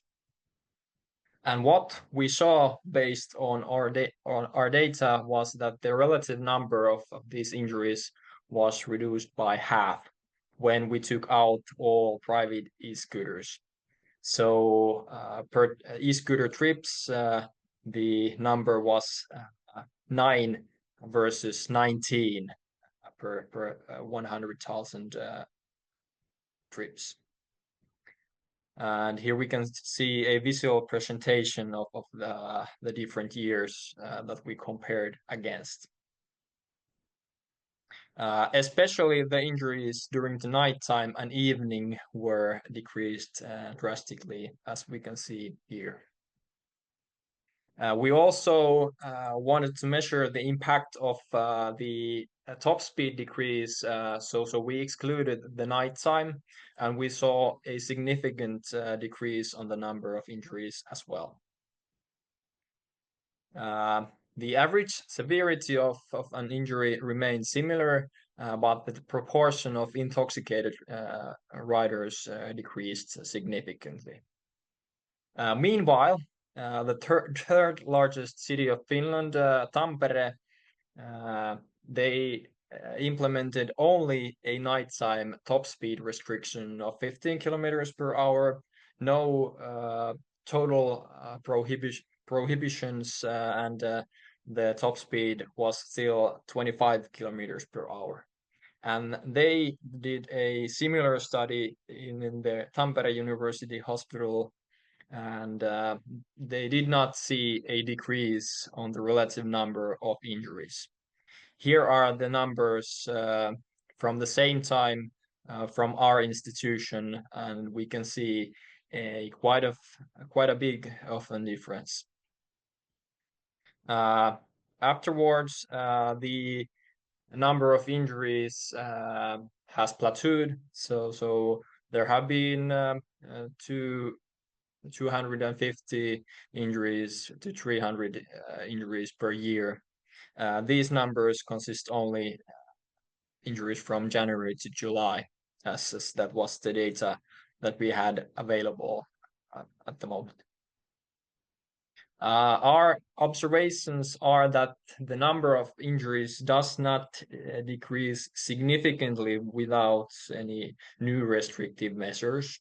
There might be a slight tendency to decrease, but no drastic measures, no drastic decreases are happening without any restrictive measures.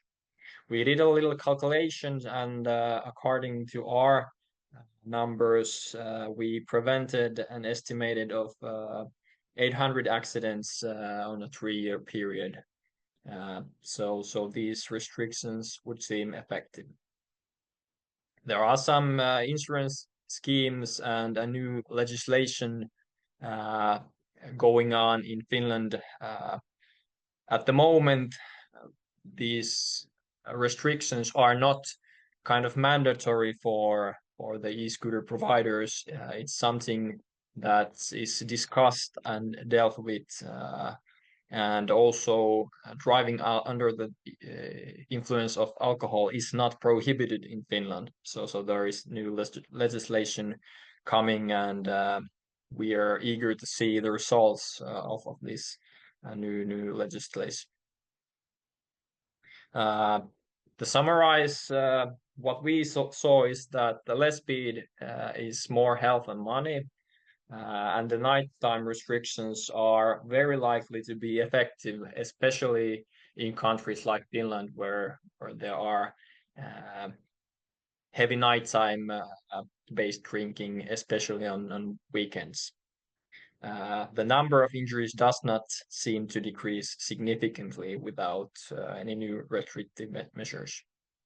Here are some research articles that are available, open access, if you'd like to access them more detailed. And thank you for your attention.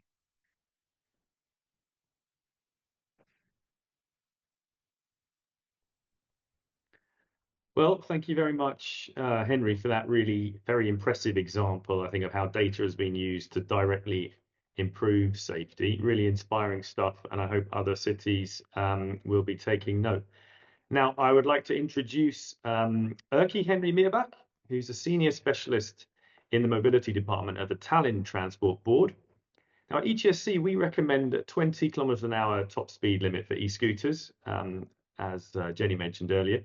That is the current legal limit in Germany, Denmark, Ireland, Italy, and Norway, and a few others. But now in Tallinn, they've been taking a more nuanced approach to speed limits with location and time-based speed limits. So it's very interesting and innovative stuff. Thanks so much for joining us. Floor is yours, Erkki Henry. Hello, thank you very much for this opportunity. About this presentation, first of all, I think I'm going to do a small introduction to our general statistics in Tallinn regarding the accidents, what we have here. On the figure on the left side, the chart, it says how many accidents we have in Tallinn. These are absolute numbers. So basically last year, around 700 accidents all over to Tallinn. And in lighter blue colors, there are e-scooter accidents. So you can see a rough share of how many accidents happen with e-scooters. And unfortunately, last year also 2 of them accidents resulted with death. So that's really unfortunate, and therefore we ought to have much more different approach to road safety, what we have here. And the type of accidents, what we have, the figure on the right, it is about the e-scooter accidents. As we can see, almost 75% of the accidents are single unit accidents. So basically one rider, one driver just falls over the curbstone or hits something. And collision, it takes roughly 22% of those accidents. And pedestrians are involved only in 4% of the accidents. Not good, but it is what it is. And on the road of history, what we have done, we had some sort of goodwill cooperation with the e-scooter operators. And we started with before 2023, when we had voluntary agreement that around educational institutions, there will be geofencing and 15 kilometers per hour speed limit. And Friday and Saturday nights, operators suggested that the time of the restriction is around 11 o'clock in the evening till 6 o'clock in the morning, and the speed restriction is about 17 kilometers per hour. How did we get that number? I don't have any recollection of this memory, but it was through the whole discussion. And in Old Town, which is really heavily touristed area and densely populated during the summertime, when it's the high peak of using the electric scooters, the speed limit is down to 15 kilometers per hour. But parking in Old Town is forbidden because the whole space, which is quite narrow and tight, is supposed to be allocated only for pedestrians. But at the same time, we had the intoxication problem also. Nearly a third of the riders and drivers were intoxicated while driving e-scooters, and nearly 19%. We have no data actually whether they were intoxicated or not, because the police, when they collected this data, they actually didn't measure, didn't have any procedures to measure actually the intoxication levels of the riders. So therefore, some of them were measured and some of the data is unknown actually. And on 2023, we decided that we would like to have some additional measures to apply, and we wanted to implement speed limit 20 kilometers per hour. This is a general speed limit in the city center, and we piloted in specific area, which included some sort of densely populated business areas and some living areas as well. And therefore, you can see on the map on the right hand, this speed restriction was inside this dark gray line. And at the same time, we wanted to implement some parking rules as well, because all the pavements were fully parked by e-scooters, and therefore we had much problem with the pedestrian safety. And therefore, we wanted to make the network of parking network for e-scooters as well. And the outcome of the measures and the impact of the measures were quite similar as in Helsinki and other countries actually.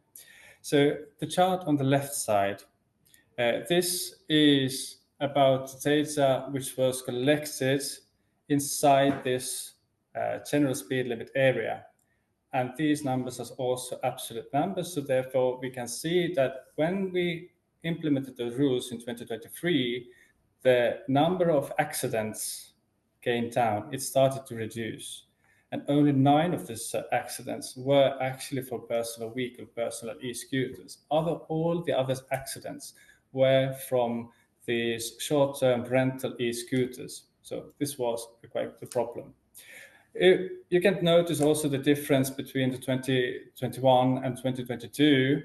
There was a slight difference on how we collected the data, and after COVID, actually the number of e-scooters on our streets, it increased quite heavily. So therefore, we got to see the rise of accidents as well. On the matrix on the right-hand side, it actually supports the same data what we just saw from Helsinki's presentation, that the accidents, depending on the weekday and the time of the day, they were quite concentrated on Friday and Saturday nights and Sunday nights. So therefore, the speed limit during the nighttime, it got mandatory now. And also there were some concerns, and this year we had the opportunity finally to put this whole packet of measures into regulation, as some operators started to drift away a little bit. So therefore we wanted to have the regulations that it would be mandatory for all of them to follow. So basically our regulation now is the same what we had previously, with some tweaks and twerks. For example, in bus stops, geofencing, it reduces your speed -5 kilometers per hour, and speed in parks is now 15, not 20 or 25 as the general speed limit. So there are some tweaks and twerks, but they are now mandatory, so which is quite good. And acknowledgements, what we got to know from our experiments and projects, basically it's like a common knowledge now. Lowering speed limits in densely populated areas reduces accidents all different sorts of research support this, and our empirical data also show this. And short-term rental parking regulation reorganizes street-based and improves public opinion, because using the micromobility to develop the whole transport system, it needs to have a good public opinion. And when the pavements are full of parked e-scooters, light mopeds, and all sorts of vehicles, public opinion starts to go downwards. Further infrastructure work is needed, of course, as we don't have this bicycle network right yet, but we're working on it. And our big concern just now is perception of safety is challenging. And this is from the pedestrian point of view, because when we have no bicycle paths, bicycle lanes, e-scooters tend to ride on the pavements, and therefore pedestrians don't feel safe any longer, and also the impact from the accident collisions, their result is also really important to us. But that's it for me now. Thank you.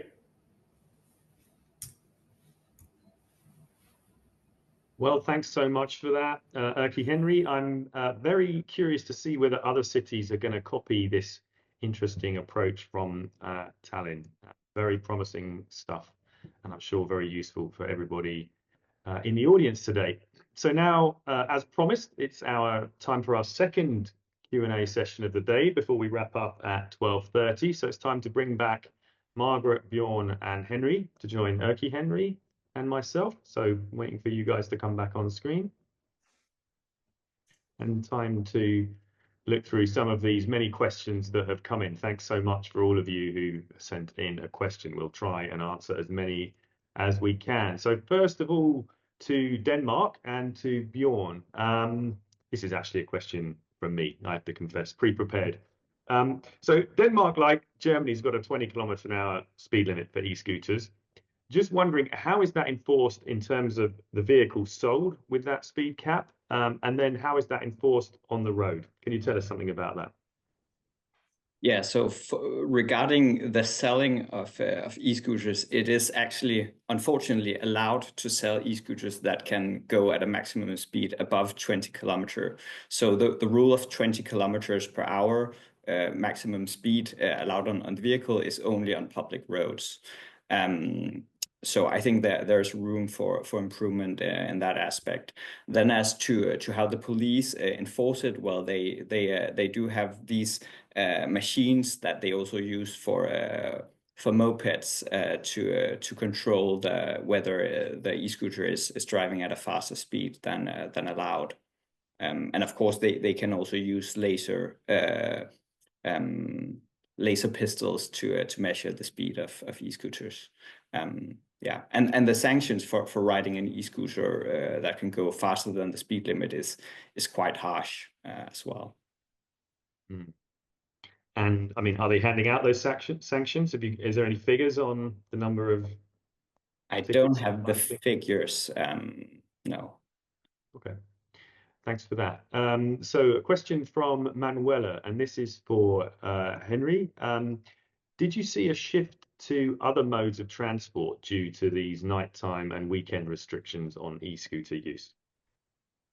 We did not, or especially regarding the injuries, we did not see an increased number, for example, of bicycle injuries. Of course, as our data is from the hospitals and ERs, we do not know if there are more bicycle trips made, but there were not more bicycle injuries, for example.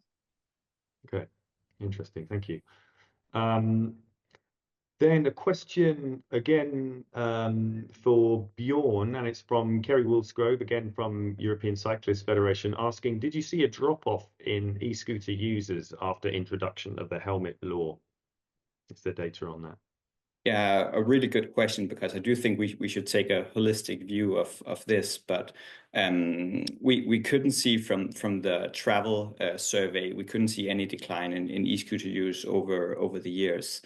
And what also happened at the same time, or that was in 2021, municipalities were allowed to restrict parking rental e-scooters in their own municipalities. So for instance, in the city of Copenhagen, beginning from 2021, it has not been allowed to park a rental e-scooter in the central parts of town. So there are also other things that happen at the same time that could influence the uptake of e-scooters, but we haven't really seen on a national level a decline or increase in e-scooters. Okay, thank you. So question for you, Margaret. Again, this is a question from me.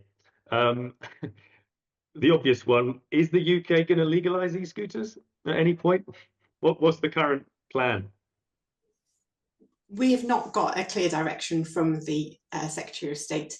There was an indication at the end of November that they might be. The evaluation that's being carried out at the moment on the rental e-scooters is going to take a year. So realistically, the results from that aren't going to come out until the very point when the e-scooter rental trials end. I would suggest that we're not going to see anything put in place before that. Realistically, because of the length of time it takes for legislation to go through, it won't be until after that. It's great that we've got the Germans reviewing their regulations, because our regulations for rental e-scooters were based on them. So it'll be interesting to see what we can learn from that. But at the moment, we have not just e-scooters, but also electric mopeds, i.e. pedal cycles, which have had motors added to them.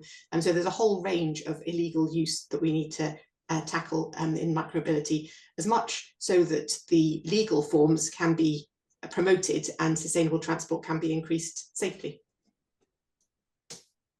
Thank you.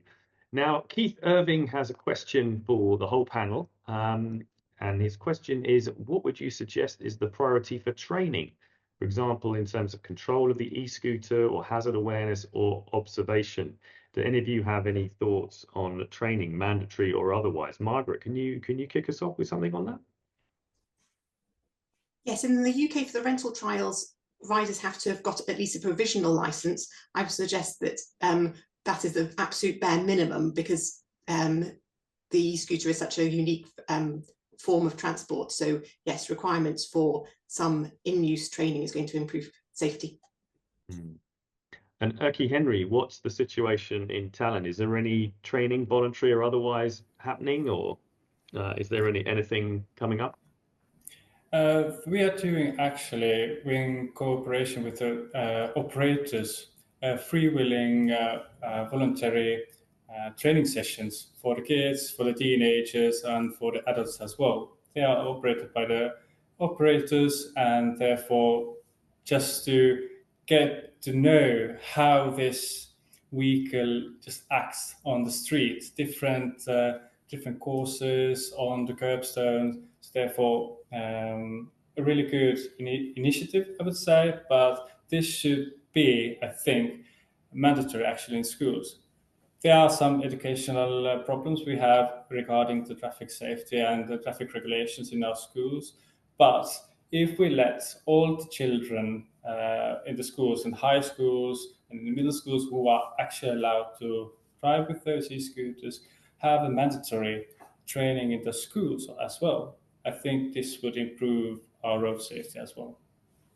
Thank you. Bjorn, would you like to add anything on training? Yeah, we don't really have any programs. So some of the rental scooter companies, they do provide some training sessions, but apart from that, there is no training systematically done. What is being systematically taught in schools is how to cycle in a safe manner. But once I also just wanted to add, I was just looking into the public attitude of this helmet law on e-scooters in Denmark, because you might think that it is a very drastic initiative to take. But we asked a nationally representative sample of the population after the legislation on their opinion of the helmet law. And it was 84% of the population were in favor of mandating helmet use on e-scooters, and only 6% or only 4% were against. And even among those who were riding e-scooters themselves, there was a clear majority in favor of helmet requirements. That's really interesting. Well, on the subject of helmets, James has come with a question pointing out that helmets, well, people tend to use a bike helmet for an e-scooter, which they don't have any sort of facial protection. And he's citing the figure 40% of injuries are to the face. Henry, can you tell us something about facial injuries with e-scooters and what we can do about this? Yeah, it is true that facial injuries are prevalent types of e-scooter injuries. In our data, half of injuries are to the head, face, or the neck area. So these are prevalent. However, the most fatal or the most severe injuries are intracranial injuries, hemorrhages to the head. And those are the types of injuries that you can prevent with bicycle helmets. So I would recommend them strongly. Of course, if there are types to use which have facial protection, it's better than none. But the bicycle helmet will protect from the most severe accidents. Okay. Well, that's a good bit of insight there from somebody who's treating people with e-scooter injuries in a hospital. So that is about all we have time for today. Thanks again to all of our speakers. Thank you to the ETSC team, especially Jenny and Maria, for putting together this event. And thank you to all of you for coming. I hope it was useful. Before we go, I would just like to remind you that the ETSC annual PIN conference is coming up in Brussels on the 24th of June. We'll be announcing the country that is this year's winner of the PIN Award and looking at what Europe needs to do to keep making progress towards the 2030 road death and injury target. You can register on our website. It is an in-person event. It's not going to be streamed, but we hope to see as many of you there as possible. So thank you very much for joining us. Thank you again to our speakers, and we'll see you next time. Goodbye.